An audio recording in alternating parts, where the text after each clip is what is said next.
Good afternoon to everyone. Time check is 5:30 PM. So ngayon ang gagawin natin is magta-transplant ulit tayo ng mga pinunla nating pechay dito sa may extension na plot na ginawa natin. So kung matatandaan nyo, sa last magta-transplant natin, so maybe about 1 week to 2 weeks. So ngayon ang ginawa ko lang, nagpunla ulit ako ng panibagong mga pechay para tuloy-tuloy yung harvest natin. So ngayon yung mga pinunla ko na pechay, parang nakita nyo yan. So ayan, malalaki na sila. So for transplanting, okay.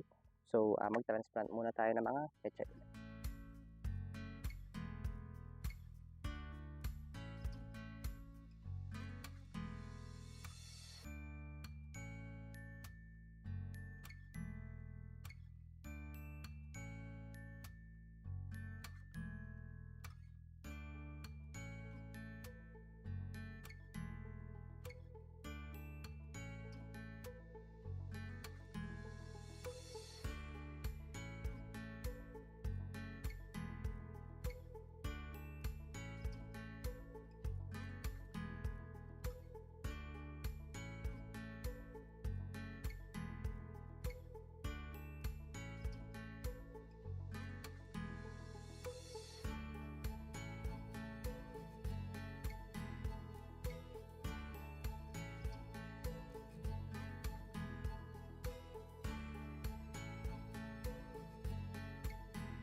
So ayan, natapos na natin ngayon yung paglilipat ng mga punla natin.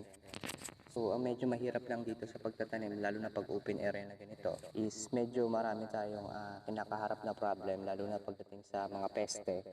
Then minsan yung mga ibon din, tinutuka yung mga dahon ng pechay natin, at the same time yung mustasa. Pero actually that's okay lang naman. So depende sa inyo kung gusto nyo gumamit ng mga pesticide, pero kung as much as possible ayoko kasing gumamit. So hinahayaan ko na lang na ganun. So meron at meron pa rin namang lalaki dyan. So kung kayo, halimbawa sa mga bakuran nyo, meron kayong mga bakanteng lote, kahit maliit lang. So pwede rin kayo magtanim ng ganito. So at least kapag lumaki, meron kayong mga harvest. That's the end of our video for today. So sana nag-enjoy kayo, and then meron kayong kahit paano kaunting natutunan. So simple lang naman itong ginagawa natin. So pwede yung gaya. So that's all for today. So thank you for watching. Thank you.